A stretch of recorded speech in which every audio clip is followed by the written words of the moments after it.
오늘 주시는 말씀은 창세기 5장 21절에서 32절입니다. 에녹은 65살에 무드셀라를 낳았다. 에녹은 무드셀라를 낳은 뒤에 300년 동안 하나님과 동행하면서 아들, 딸을 낳았다. 에녹은 모두 365년을 살았다. 에녹은 하나님과 동행하다가 사라졌다. 하나님이 그를 데려가신 것이다. 무드셀라는 187살에 라멕을 낳았다. 무드셀라는 라멕을 낳은 뒤에 780년을 살면서 아들, 딸을 낳았다. 무드셀라는 모두 969년을 살고 죽었다. 라멕은 182살에 아들을 낳았다. 그는 아들의 이름을 노아라고 짓고 말하였다. 주님께서 저주하신 땅 때문에 우리가 수고하고 고통을 겪어야 하는데 이 아들이 우리를 위로할 것이다. 라멕은 노아를 낳은 뒤에 595살을 살면서 아들, 딸을 낳았다. 라멕은 모두 770년을 살고 죽었다.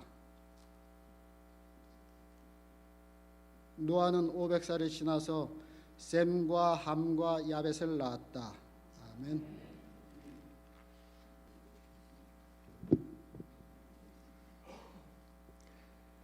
하버드 대학의 교수 에드워드는 모든 사람에겐 두 가지의 중요한 경험이 있다고 했습니다. 하나는 성취, 어치브먼트이고 또 하나는 만남, 커넥션입니다. 그런데 현대인들은 너무 성취욕에만 빠져 그만 만남을 상실한다는 것입니다. 성취 그 자체는 나쁜 것이 아닙니다.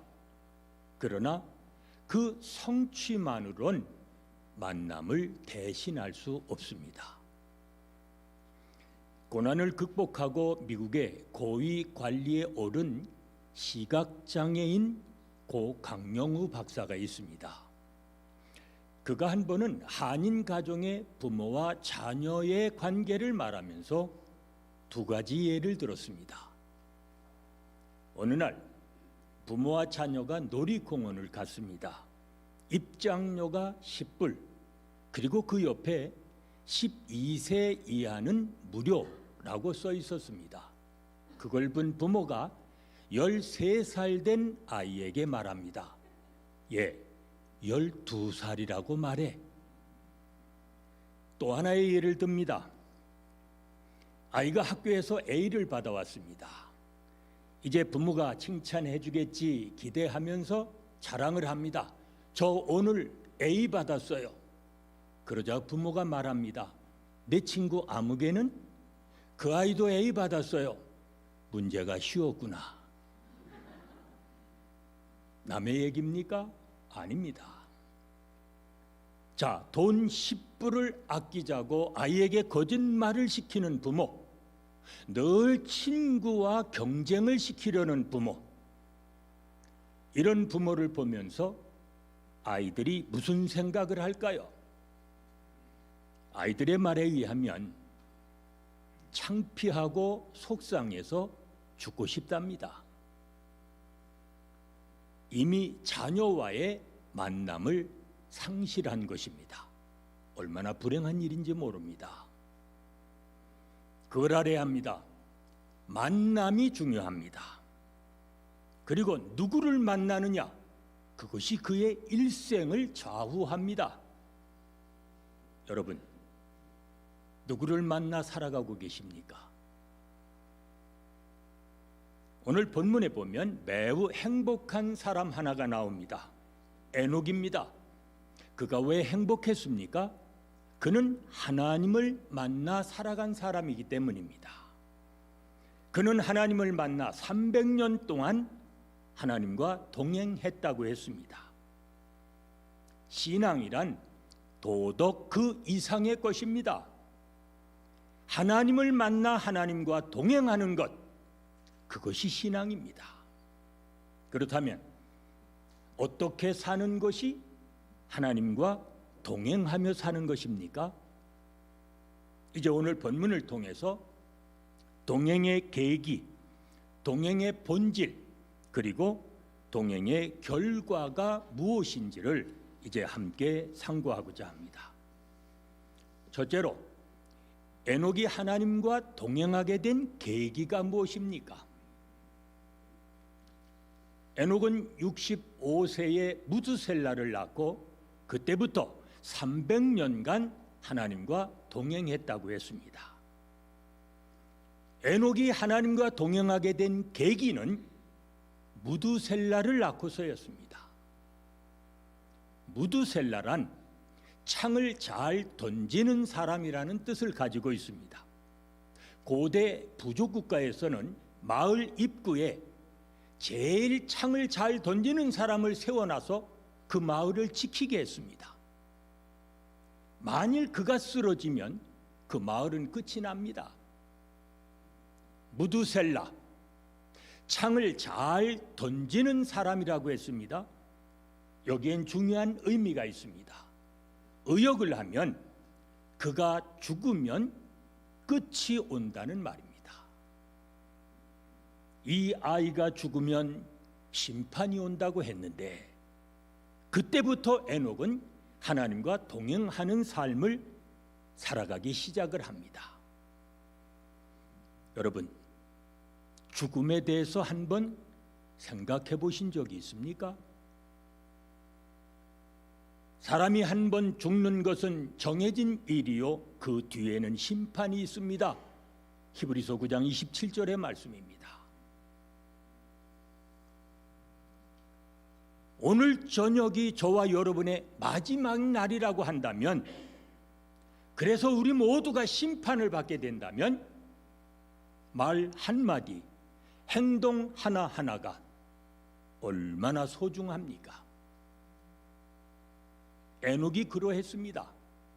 이제 머지않아 하나님의 심판이 임할 것이다. 이렇게 깨닫는 순간 그것이 계기가 되어서 그는 하나님과 동행하는 삶을 살았습니다. 인생 후반전이라는 책이 있습니다. 저자는 인생을 운동 경기에 비유하면서 전반전과 후반전으로 나누었습니다. 그런데 이것을, 이 해프타임을 나이로 나눈 것이 아닙니다. 언제부터 하나님과 동행하는 삶을 살았는가? 하나님을 만나지 못하고 세상 욕심을 따라 살아가는 사람은 전반전을 사는 사람이고, 하나님을 만나 하나님과 동행하는 삶을 살아가는 사람은 후반전을 사는 사람이라고 말했습니다. 어떻습니까? 여러분은 인생 전반을 살고 계십니까? 후반을 살고 계십니까? 지금부터 살아도 후반전은 그리 길지 않습니다. 이제부터라도 하나님의 심판을 기억하며 하나님과 동행하는 삶을 살아야 합니다. 그렇다면 동행의 본질은 무엇입니까? 둘째로, 하나님과 동행하는 삶의 본질은 믿음입니다. 에녹은 믿음으로 하나님과 동행하는 삶을 살았다고 했습니다. 부부가 만나 일생을 살아가는 것, 함께 살아가는 것, 그것이 동행입니다. 그런데 여기에서 꼭 필요한 것이 있다면 그건 믿음입니다. 서로에 대한 믿음, 그것이 얼마나 중요한지 모릅니다. 믿지 못해서 불행해지는 것입니다. 하나님을 믿고 예수님을 믿어야 합니다. 그것도 어린아이들처럼 좀 순수하게 믿어야 합니다. 아이들을 보세요. 그 하나님께 기도하는 것 보면 그 믿음이 얼마나 순수합니까? 오래전 하나님도 웃어버린 기도라고 하는 책이 나왔습니다. 어린아이들이 쓴 기도문을 모아놓은 그런 책입니다. 그 책에 보면 이런 기도문이 나옵니다. 하나님, 꽃병을 깬 건 도날드입니다. 제가 아닙니다. 생명책에 꼭 기록해 놓으세요. 되니 하나님도 모든 일을 천사들에게 시키시나요? 엄마는 우리들의 천사 같대요. 그리고는 맨날 우리들에게 심부름을 시켜요.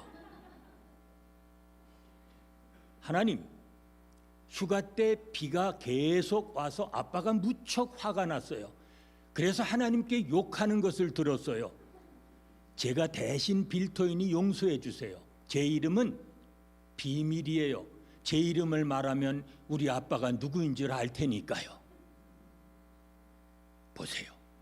얼마나 순진하고 순수합니까? 우리가 이처럼 아이들과 같은 마음으로 믿음으로 늘 주님과 함께 산다면 얼마나 좋을까요? 성경에 나오는 믿음의 사람들을 보면 다 어린 아이들과 같이 순수한 사람들이었습니다. 다윗을 보세요. 여호와는 나의 목자시라. 나는 그가 기르시는 양이로다. 양은 목자를 전적으로 신뢰해야 합니다. 왜냐하면 행복의 근원이 거기에 있기 때문입니다. 구약 성경을 한마디로 요약하라면 이것입니다. 주 너희 하나님 여호와를 신뢰하라. 하나님을 신뢰한다는 것 얼마나 귀한 일인지 모릅니다. 오늘날 우리가 살아가는 이 세상은 온통 믿지 못할 것으로 가득 차 있습니다. 이렇게 믿지 못할 세상에서 믿을 수 있는 분이 계시다는 것이 얼마나 큰 축복입니까? 오늘도 우리는 그 하나님의 약속을 믿고 살아갑니다. 그렇습니다. 동행의 본질은 믿음입니다. 하나님을 믿고 신뢰할 때 우리는 하루하루 하나님과 동행하며 살아갈 수 있습니다. 셋째로, 그러면 동행의 결과는 또 무엇입니까? 하나님의 심판을 기억하며 믿음으로 하나님과 동행하면 어떤 결과가 나타납니까? 두 가지의 결과가 나타나는데, 먼저는 하나님을 기쁘시게 합니다. 히브리서 11장에 보면 에녹은 믿음으로 하나님과 동행함으로 하나님을 기쁘시게 했다고 말합니다. 우리는 좀 뭔가 큰 일을 해야 하나님이 기뻐하신다 하고 생각을 하는지 모릅니다. 그런데 꼭 그런 것만은 아닙니다. 하나님은 우리의 존재 그 자체만으로도 기뻐하십니다. 우리가 어린아이들처럼 그저 순수하게 하나님, 저는요 언제나 하나님만을 생각하며 삽니다. 하나님이 너무너무 좋습니다. 하나님 사랑합니다. 이렇게 하나님께 아뢰면 하나님도 우리에게 말씀하실 겁니다. 그래, 나도 내가 있어서 기쁘단다. 보세요. 우리가 늘 하나님을 생각하며 하나님의 자녀답게 살면, 그래서 하나님과 동행하면 하나님이 즐거워하시고 하나님이 기뻐하신다는 것입니다. 또 하나, 에녹은 하나님과 동행한 결과 하나님의 사랑과 심판을 증거하며 살았습니다. 내가 아들을 낳으리니 무두셀라라고 하라. 그 뜻은 그가 죽으면 심판이 올 것이다. 이 음성을 듣고 에녹은 무슨 예언을 합니까? 많은 사람들에게 하나님은 여러분을 사랑하십니다. 하나님께 나오십시오. 그렇지 않으면 하나님의 심판이 반드시 임할 것입니다. 이렇게 하나님의 사랑과 심판을 증거하며 살았습니다. 에녹은 하나님과 동행한 것으로 유명하고 그의 아들 무드셀라는 성경에서 제일 오래 산 사람으로 유명합니다. 969세를 살았다고 했습니다. 자, 이제 한번 생각해 보겠습니다. 에녹이 무두셀라를 낳고 성경에 보면 그 무두셀라가 라멕을 낳습니다. 그리고 그 다음에 라멕이 또 아들을 낳았는데 그가 노아입니다. 그러면 노아는 무두셀라의 손자입니다. 자, 한번 계산해 보겠습니다. 무두셀라가 187세에 라멕을 낳습니다. 그리고 라멕이 182세에 노아를 낳았습니다. 그러면 무두셀라는 손자를 몇 세에 낳습니까? 계산이 안 돌아갑니까? 187에 182를 더하면 얼마입니까? 369세입니다. 369세에 노아를 낳습니다. 손자 노아를 낳습니다. 그런데 창세기 7장 11절에 보면 노아가 600세 되던 해에 하늘의 창이 열려 40주야에 비가 쏟아졌다고 했습니다. 홍수가 났습니다. 그러면 홍수 나던 해에 무두셀라는 몇 세였습니까? 369에다가 600을 더하면 969세입니다. 969세. 그 해에 무두셀라가 죽었습니다. 홍수는 이렇게 무두셀라가 죽은 해에 일어났습니다. 무두셀라 무슨 뜻이라고 했습니까? 그가 죽으면 심판이 온다. 보세요. 하나님의 약속이 얼마나 신실합니까? 그런데 여기 더 중요한 메시지가 있습니다. 왜 무두셀라가 그렇게 오래 살았을까요?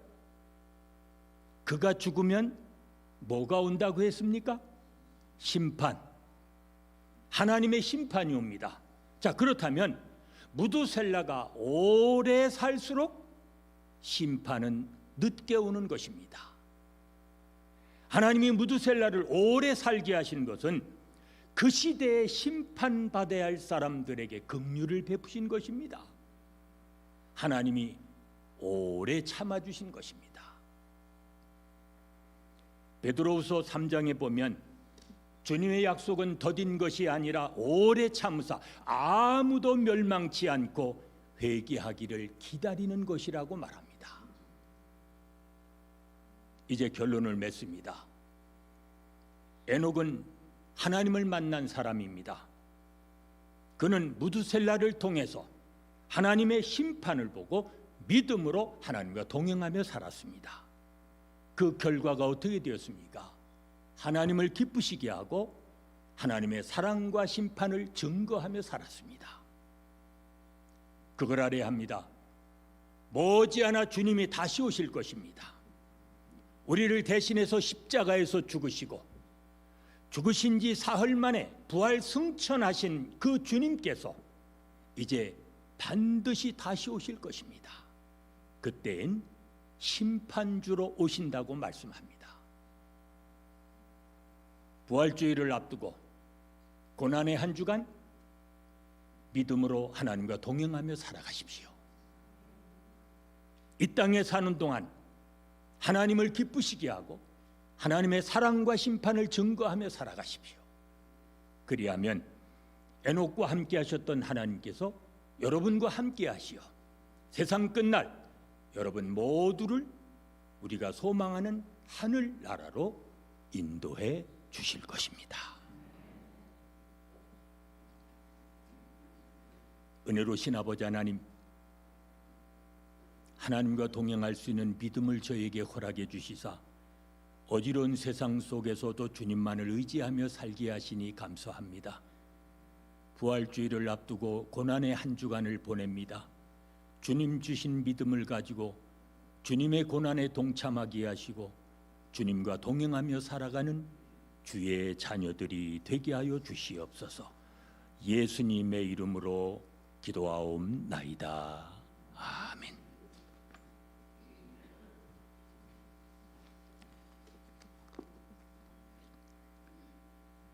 이제 세상을 향해 나가시는 여러분에게 의탁의 말씀을 드립니다.